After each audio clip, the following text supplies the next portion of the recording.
चलिए news blast में आगे बढ़ते हैं। बात करते हैं प्रधानमंत्री नरेंद्र मोदी के ऑस्ट्रेलिया के दौरे की। तो ऑस्ट्रेलिया के शीर्ष उद्योगपतियों से मिले प्रधानमंत्री नरेंद्र मोदी। पीएम ने ऑस्ट्रेलियाई उद्योगपतियों को भारत में निवेश के लिए आमंत्रित किया है और एक ये अच्छी पहल, क्योंकि निवेश जब भारत में होगा तो भारत के लिए भी अर्थव्यवस्थाएं और ज्यादा सुदृढ़ होती हुई नजर आएंगी। इसके अलावा ऑस्ट्रेलिया सुपर के CEO Paul Schroder, Fortescue Future Industries के executive chairman doctor Andrew Forrest, Hancock Prospecting के एग्जीक्यूटिव चेयरमैन जीना रिनेहार से मुलाकात प्रधानमंत्री नरेंद्र मोदी की रही।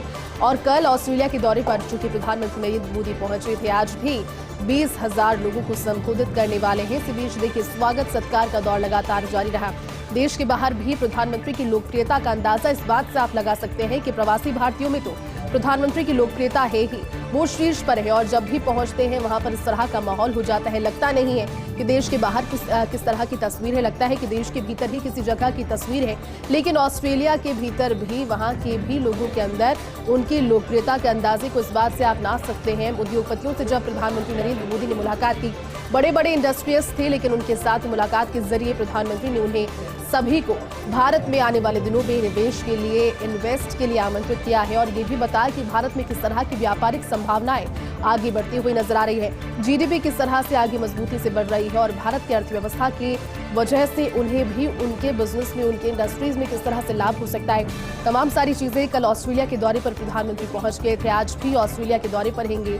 साथ ही आज उनका एक बृहद संबोधन भी ऑस्ट्रेलिया से होगा।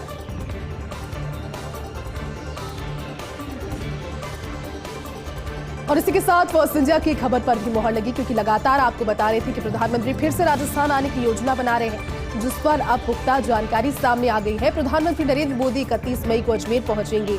दरअसल केंद्र सरकार के 9 वर्ष पूरे होने पर जनसभा को अजमेर में संबोधित प्रधानमंत्री करेंगे। और अगर बीते दिनों की बात करें तो लगातार राजस्थान के दौरे बढ़े हैं, बढ़ना भी लाजमी, क्योंकि राजस्थान में विधानसभा चुनावों से पहले यहां पर सारी संभावनाएं तलाशती हुई भारतीय जनता पार्टी। और भारतीय जनता पार्टी को लीड कौन कर रहा है? खुद प्रधानमंत्री नरेंद्र मोदी 31 मई को फिर से अजमेर आएंगे। केंद्र सरकार के 9 वर्ष पूरे होने पर जनसभा को संबोधित करेंगे, राज्य सरकार पर निशाना साधेंगे। भाजपा प्रदेशाध्यक्ष सीपी जोशी ने प्रेस वार्ता के जरिए प्रधानमंत्री के इस दौरे को लेकर जानकारी दी। उन्होंने कहा कि जनसभा के लिए कायड़ विश्राम स्थली का कल ही निरीक्षण कर लिया गया था, एग्जामिन उसको कर लिया गया है और आज भाजपा प्रदेश के पदाधिकारी अजमेर पहुंच सकते हैं। तैयारियां अब से शुरू हो जाएंगी, क्योंकि देखिए प्रेस कॉन्फ्रेंस हो गई है, मीडिया के पास में भी अब इस चीज की अपडेट है। तो मिनट प्रोग्राम भी जल्द ही रिलीज कर दिया जाएगा प्रदेश भाजपा की ओर से। और अजमेर कायड़ विश्राम स्थली पर पीएम मोदी की विशाल जनसभा हो सकती है। आपको ज्ञात होगा कि इससे पहले 2018 में पीएम मोदी अजमेर पहुंचे और 5 साल के बाद एक बार फिर से पीएम मोदी अजमेर पहुंचने वाले हैं। आज हालांकि अजमेर पहुंचेंगे, 9 साल की केंद्र सरकार की उपलब्धियों के बारे में भी जानकारी देंगे, किस तरह से बदलाव हुआ है देश में, क्या क्या मुख्य एजेंडे रहे, उन पर तो बात करेंगे। लेकिन मुख्य तौर पर फोकस राजस्थान विधानसभा चुनावों में एक बार फिर से भारतीय जनता पार्टी को राजस्थान में लेकर आना होगा और यहाँ पर केंद्र सरकार उन सभी बातों का भी जिक्र करेगी जिसकी वजह से राजस्थान में सरकार भारतीय जनता पार्टी की बन जाए। अब भले ही उसमें कांग्रेस की सरकार पर निशाना साधने की बात हो, किसी एक व्यक्ति पर निशाना साधने की बात हो, किसी इंडिविजुअल पर बात करने की बात हो, प्रधानमंत्री के पहले भी कई जनसंबोधन हमने सुने हैं जिसमें राजस्थान में आकर राजस्थान के लोगों को किस तरह से अपनी ओर आकर्षित किया जाए, टेंशन किस तरह से ग्रैब की जाए, ये उस अब को लेकर भी जनसभा का जो रुख है वो देखने को मिलेगा। लेकिन 31 मई वो तारीख होगी जब प्रधानमंत्री फिर से अजमेर पहुंचेंगे। आगे बढ़ते हैं। 26 मई को दिल्ली में महत्वपूर्ण बैठक है और राजस्थान कांग्रेस को लेकर 26 मई को ये महत्वपूर्ण बैठक हो सकती है, क्योंकि खुद मुख्यमंत्री अशोक गहलोत 26 मई को दिल्ली पहुंचेंगे और साथ ही पीसीसी चीफ गोविंद सिंह डोटासरा भी उनके साथ रहेंगे। राजस्थान कांग्रेस के परिप्रेक्ष्य में है तो राजस्थान कांग्रेस के सभी मसलों पर बात यहां पर जरूर होगी। कांग्रेस अध्यक्ष मल्लिकार्जुन खड़गे के आवास पर बैठक होगी। कांग्रेस प्रभारी सुखजिंदर सिंह रंधावा, राजस्थान कांग्रेस प्रभारी भी मौजूद रहेंगे और राजस्थान से जुड़े कई मसलों पर बैठक में चर्चा होगी। मुख्य तौर पर राजस्थान कांग्रेस की जो अंदरूनी बहस है, जो आंतरिक चीजें चल रही है, वो जिस तरह से लोगों के बीच पहुंच रही है, सचिन पायलट का मसला हो या फिर अन्य संगठन से जुड़ी हुई बातें, सभी पर चर्चा यहाँ पर होगी। लेकिन 26 मई की तारीख इसके लिए तय की गई है। दिल्ली में महत्वपूर्ण बैठक होगी राजस्थान कांग्रेस को लेकर, महत्वपूर्ण बैठक, क्योंकि अब आलाकमान ये समझ चुका है कि राजस्थान में जहाँ जन कल्याणकारी योजनाओं के बूते जनता तक पहुंचने की कोशिश की जा रही है। अच्छा काम भी उसमें गहलोत सरकार कर रही है, लेकिन अगर अंदर ही अंदर इस तरह की बातें होती रहेंगी तो वो कहीं ना कहीं जनता के बीच में एक नेगेटिव इम्पैक्ट ना पेश करे।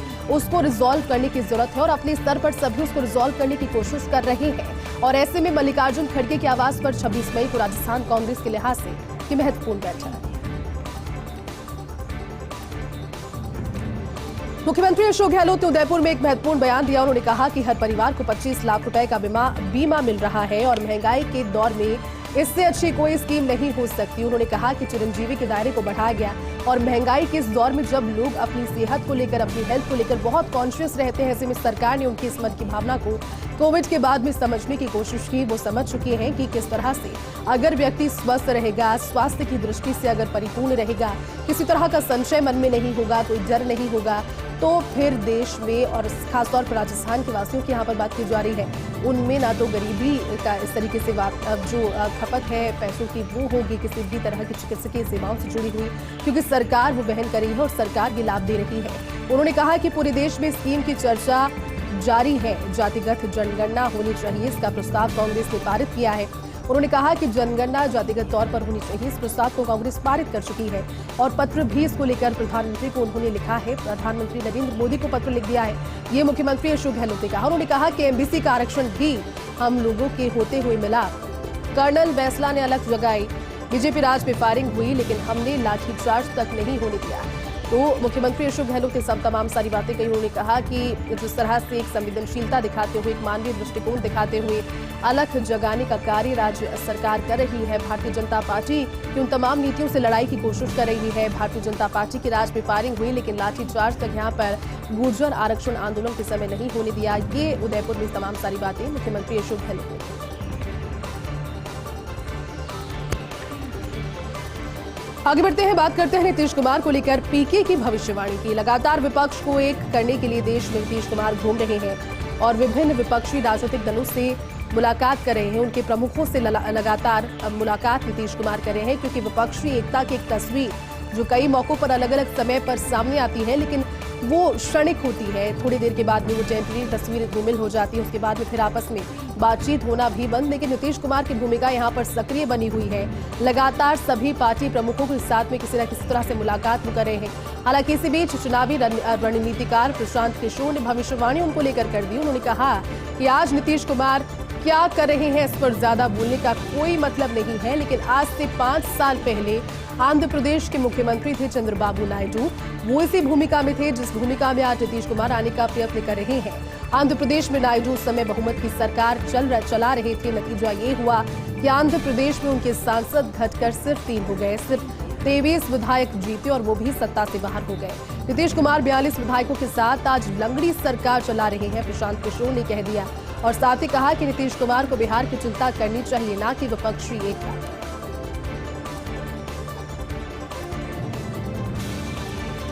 शुभेंदु अधिकारी का ममता सरकार पर हमला। पश्चिम बंगाल में अवैध पटाखों से जुड़े विस्फोटों को लेकर उन्होंने ममता बनर्जी पर निशाना साधा। उन्होंने कहा कि बंगाल के हालात तो यूक्रेन से भी ज्यादा खराब है, वहां की स्थितियों से भी ज्यादा विकट बंगाल की स्थितियां हैं। यूक्रेन में उतने धमाके नहीं हो रहे जितने बंगाल में धमाके हो रहे हैं, ये शुभेंदु अधिकारी ने कहा। ममता बनर्जी और उनकी सरकार पर कटाक्ष किया, निशाना साधा। कहा कि भले ही वहां पर स्थिति थोड़ी शांत अब हो गई है, लेकिन अभी भी बंगाल में विस्फोट हो रहे हैं। पश्चिम बंगाल में एक हफ्ते में पटाखा फैक्ट्री में 3 विस्फोट हो गए हैं और इन विस्फोटों में करीब 20 लोगों की मौत हो चुकी है। लेकिन ये कहना, उन्होंने कह दिया कि पटाखों से जुड़े हुए विस्फोट को लेकर की सरकार वहां पर बेबस नजर आ रही है, ना कार्रवाई की जा रही है, ना लाइसेंस को लेकर बातें हो रही है कि लाइसेंस किस तरह से जारी किए गए। जहां पर ये विस्फोट हो रहे हैं वहां पर मजदूर जो कि आहत हुए हैं, उनके परिवार के लोगों को किस तरह की सहायता की जानी चाहिए, इसको लेकर के सभी अभी इस समय हमलावर बने हुए हैं, आक्रामक बने हुए हैं। लेकिन शुभेंदु अधिकारी का ऐसे समय में ममता सरकार पर ये बयान भी महत्वपूर्ण, जिसमें वो कह रहे हैं कि बंगाल में अवैध पटाखों से जुड़े विस्फोटों को लेकर सरकार बेबस नजर आ रही है। शायद सरकार की शय पर कार्य किया जा रहा है और बंगाल की हालत तो यूक्रेन से भी ज्यादा विकट है, क्योंकि उन्होंने कहा कि यूक्रेन में उस समय उतने धमाके नहीं हो रहे जितने बंगाल में हो रहे हैं।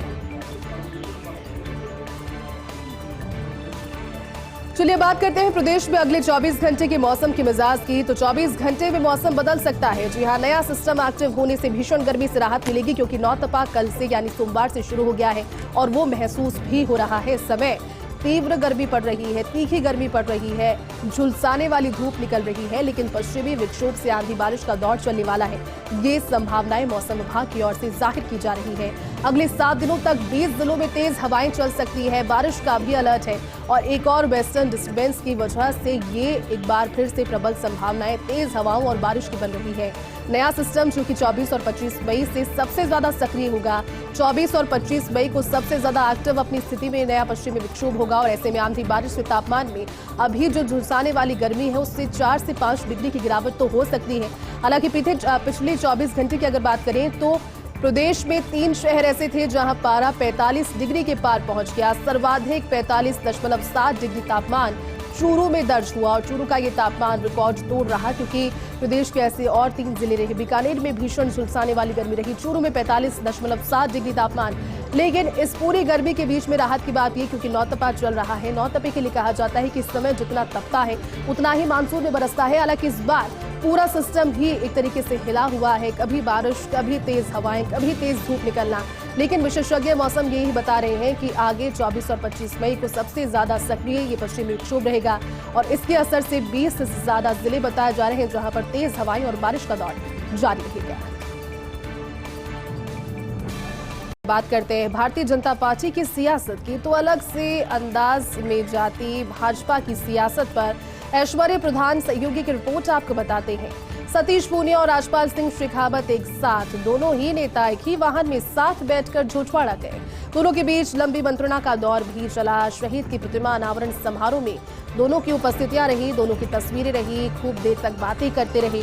राजपाल सिंह वसुंधरा राजे के करीबी क्षत्रिय नेता माने जाते हैं, तो दोनों के इस तरह की करीबियों को लेकर सियासत में भारी चर्चाएं हैं। दूसरी ओर किरोड़ीलाल मीणा ने आज प्रेस कॉन्फ्रेंस अटेंड की। प्रदेशाध्यक्ष सीपी जोशी जब प्रधानमंत्री के दौरे को लेकर जानकारी दे रहे थे तो वहां पर किरोड़ीलाल मीणा आज वहां मौजूद थे, उनके बगल में बैठे थे और साथ ही नेता प्रतिपक्ष राजेंद्र राठौड़ भी उपस्थित थे। यानी कि प्रदेशाध्यक्ष सीपी जोशी, नेता प्रतिपक्ष राजेंद्र राठौड़ और साथ ही किरोड़ीलाल मीणा आज प्रेस कॉन्फ्रेंस में मौजूद रहे। लेकिन सबसे ज्यादा अट्रैक्शन उन्होंने बटोरा, क्योंकि आज वो इस तरह से मंच पर रहे, बातें उन्होंने साझा की। हालांकि हमने उनको कई आंदोलन करते हुए, लोगों की समस्याओं को उठाते हुए, अपनी आवाज बुलंद करते हुए तो देखा, लेकिन संगठन से जुड़ी हुई किसी एक्टिविटी पर, किसी भी गतिविधि में इस तरह से सामने आना मीडिया के ये लंबे समय के बाद हुआ और इस चीज को लेकर सभी में कौतूहल भी है, बातचीत भी है, सुगबुगाहट भी है।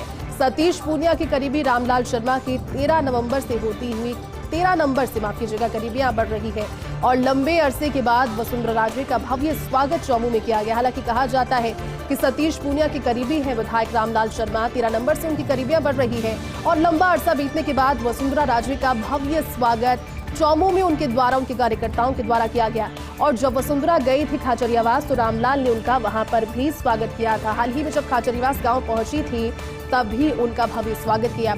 लेकिन इन सभी मुलाकातों के जरिए एक चीज तो स्पष्ट हो गई है कि निर्देश आगे से मिल रहे हैं, एकजुटता के भले ही हो, लेकिन इन तस्वीरों के बाद आगामी दिनों में इन तस्वीरों के जरिए और भी कुछ बड़ी तस्वीरें नजर आ सकती हैं।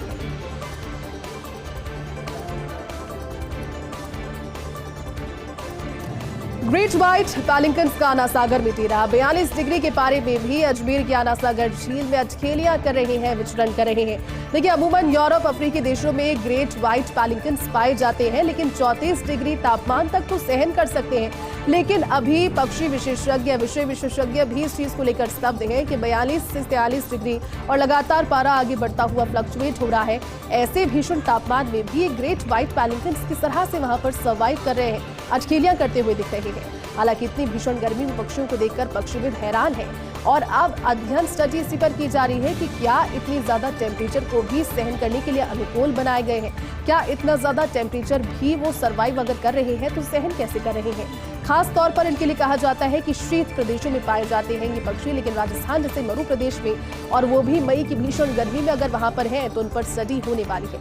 इनमें तापमान सहन करने की क्षमता सिर्फ और सिर्फ 30 से 34 डिग्री तक, लेकिन अभी भी पक्षीविद इस चीज को लेकर हैरान है और स्टडी इसीलिए करना चाहते हैं कि ये ग्रेट व्हाइट पैलिंकन्स किस तरह से अजमेर के आना सागर झील में, जहां पर आसपास तापमान फ्लक्चुएट होता हुआ 40 से 43 डिग्री के आसपास बना हुआ है, वहां सर्वाइव कर रहे हैं।